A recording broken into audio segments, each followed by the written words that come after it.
السلام علیکم ناظرین، آج کی ٹاپ سٹوری کے ساتھ میں ہوں آپ کی میزبان فلک بٹ، اور میرے ساتھ اسٹوڈیو میں موجود ہیں سینئر تجزیہ کار عاصم امین صاحب۔ عاصم صاحب، مریم نواز صاحبہ نے اپنے عہدے کا چارج سنبھال لیا ہے، مختلف اداروں کے وزٹ بھی کرنے شروع کر دیے ہیں، کیسے دیکھ رہے ہیں؟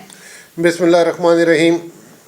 ہم شکر ادا کرتے ہیں اپنے رب کا کہ بہت اچھے طریقے سے جو الیکشن کا پروسیجر تھا وہ اچھی طرح کمپلیٹ ہو گیا اور پنجاب میں حکومت بن گئی اور مریم نواز شریف صاحبہ نے اپنے عہدے کا چارج سنبھال لیا۔ بالکل، انہوں نے اسمبلی میں تو بہت ساری تقریر کی اور بہت سارے ایسے بینیفٹ ہماری عوام کو بتائے دکھائے کہ جی میں نیو جنریشن کے لیے یہ کر دوں گی وہ کر دوں گی، لیکن ہم دعا گو ہیں کہ وہ جو انہوں نے سارے وعدے کیے ہیں وہ ان پہ پورا اترے۔ بالکل۔ دوسری طرف دیکھیں کہ کل انہوں نے چارج لیا اور بجلی 7.5 روپے مہنگی ہوگی۔ بالکل، گیس دن با دن بڑھتی چلی جا رہی ہے، ایسے ہی ہے۔ اب ان کو چاہیے یہ کہ وہ سب سے پہلا کام جو یہ کرے نا وہ بجلی، گیس، پٹرول، جو ایسی چیزیں غریب آدمی کو جس پہ وہ بہت زیادہ ڈپینڈ کرتا ہے اس میں ریلیف دیں۔ ایسے ہی ہے۔ اگر یہ ان کاموں کو کرنے میں کامیاب ہو گئی تو سمجھے کہ پھر آنے والا وقت مریم نواز کا ہوگا۔ بالکل۔ دیکھیں لوگوں کو بھی انہوں نے کہا کہ جی میں فری وائی فائی دوں گی، وائی فائی نہ بھی ملے گا نا گزارا ہو جائے گا۔ بالکل۔ پٹرول ان کو ضروری ہے، کسی نے گھر میں سفر کرنا ہے، ٹرانسپورٹ پہ جانا ہے، موٹر سائیکل پہ سفر کرنا ہے تو اس کو پٹرول چاہیے سستا ہے۔ دیکھیں پھر ہم نے ماضی میں دیکھا ہے کہ غریب آدمی بجلی کی وجہ سے پس کے بیٹھ گیا۔ بالکل۔ تو یہ دیکھیں کہ اگر وہ اپنی عوام کے لیے بجلی کم کر دیتی ہیں، گیس کے بل کم کر دیتی ہیں، ایسے ہی ہے، ہیلتھ پہ کام کر لیتے ہیں، ایجوکیشن پہ کام کر لیتے ہیں، یہ فیکٹر ہیں جو 5-6 بہت ضروری ہیں۔ کہنے کو تو شہباز شریف نے بھی کہا تھا کہ 300 یونٹ فری دیں گے جو نہیں دیے گئے، وہ بس وہ یہ کہنے کی باتیں ہوتی ہیں، نہ دیں، سستی کر دیں کہ ہر انسان کی پہنچ میں یہ چیزیں بآسانی طریقے سے وہ ادا کر سکے۔ بالکل۔ اب دیکھیں ایک اور انہوں نے کام کیا جو ماضی میں ہم نے بہت بڑے نقصانات اس میں اٹھائے۔ انہوں نے کہا جی میں رمضان بازار میں فری آٹا دوں گی اور میں راشن تقسیم کروں گی 70 لاکھ لوگوں کے لیے، اور جو ان سے وہ سستے رمضان بازار لگاؤں گی۔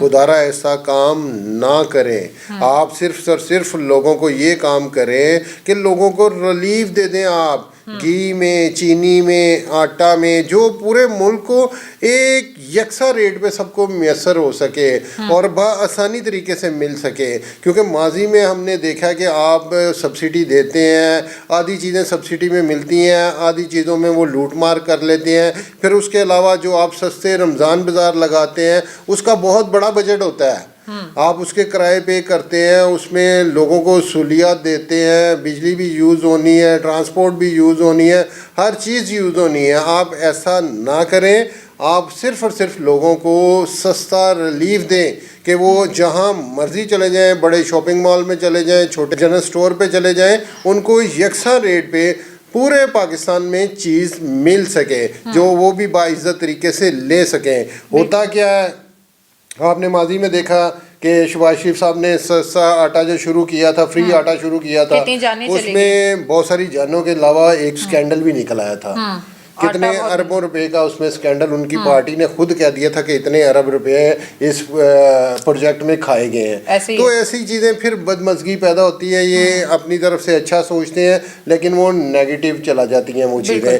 تو خدارا ایسا کام نہ کریں، وہ کام کریں جو عوام کے لیے بہتر ہو اور آپ کے لیے بہتر ہو، جو مشکلات کا ذریعہ نہ بنے۔ اچھا عاصم صاحب، کیا سمجھتے ہیں کہ محسن نقوی صاحب نے ایک سال میں جتنی ایفرٹ دکھائی ہے، کیا مریم نواز صاحبہ اتنا کر پائیں گی؟ نہیں، اس میں دیکھیں جو کرے اس کی تعریف کرنی چاہیے۔ محسن نقوی جو کر گیا نا، وہ میں کہتا ہوں مریم کیا آنے والے 50 سالوں میں بھی کوئی نہیں کر سکتا۔ بالکل۔ وہ ایک سیپریٹ ایشو ہے کہ ان پہ بھی تنقید کرنا شروع کر دی ہے کہ جی اتنا ہیلتھ سیکٹر میں پیسہ کھایا گیا، اتنی کمیشنیں سڑکوں میں ملی، اتنی پلوں میں بنی۔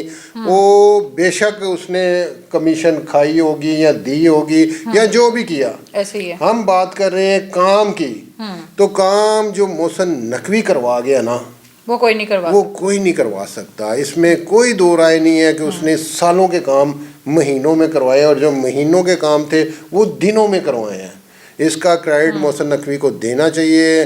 کرپشن اس ملک میں صدیوں سے ہوتی آ رہی ہے, اس نے کی تو پھر کیا ہوا؟ پھر کیا ہو گیا؟ ایسے ہی کام تو کر گیا نا. اس نے ہاسپٹل میں بہت سارے کام کیے, ایجوکیشن سیکٹر میں بہت سارے کام کیے, اور روڈ پلان کے بہت سارے کام کیے, رنگ روڈ کے بہت سارے کام کیے. تو اس میں کوئی دو رائے نہیں ہے کہ جتنے کام وہ کر گیا ہے یہ 5 سالوں میں بھی نہیں کر سکتے. اچھا آصف صاحب, باقی کابینہ کا کیا ارادہ ہے؟ کیا باقی پاکستان میں تمام حکومتیں بن پائیں گی؟ دیکھیں کھچڑی بنی ہوئی ہے ابھی. صدر صاحب اجلاس نہیں بلوا رہے. اب جو نون لیگ ہے وہ شدید غصے میں ہے کہ صدر صاحب یہ کیا کام کر رہے ہیں, کہ اگر وہ نہیں بلاتے تو پھر وہ 29 تاریخ کو کہہ رہے ہیں کہ ہم خود جو سا وہ اجلاس بلا لیں گے, اور اس میں جو سا فیصلہ ہو جائے گا کہ آگیا پروسیجر. ہاں, اگلا پروسیجر کیا ہے. تو ہونا تو وہی ہے نا, نون لیگ کی حکومت بننی, اس میں تو کوئی دو رائے نہیں ہے. کہ ابھی وہ کہتے تھے کئیوں کے رزلٹ جو سے پینڈنگ ہے, کئیوں کے نوٹیفیکیشن جو ان سے الیکشن کمیشن میں نہیں دیے, تو یہ وہ بھی ٹھیک کہتے ہیں, لیکن یہ ٹائم بہت زیادہ گزر چکا ہے. ہم چاہتے ہیں کہ خدارا یہ پروسیجر اب ختم ہو, گورنمنٹ بنے, اور وہ اپنے ملک کے لیے بہتر سوچیں, اپنی عوام کے لیے بہتر سوچیں. اب یہ تھوڑا سا ان چیزوں سے ہٹ کے آپ اپوزیشن میں جائیں, آپ اپوزیشن کریں, ٹھیک ہے, اب تنقید کریں. اب میرٹ آپ کو بھی مل گیا ہے, میرٹ ان کو بھی مل گیا ہے, جس کو زیادہ ملا ہے وہ حکومت بنائے. بالکل. تو یہ ہونا تو یہ چاہیے کہ یہ جلد سے جلد یہ چیزیں نا ختم ہونی چاہیے, اور حکومت کو اپنے پیروں پہ کھڑا ہونا چاہیے. جی ناظرین, یہ تھی آج کی ہماری ٹاپ سٹوری. اسی کے ساتھ اپنی میزبان فلک بٹ کو اجازت دیجیے گا. اللہ نے کے بعد.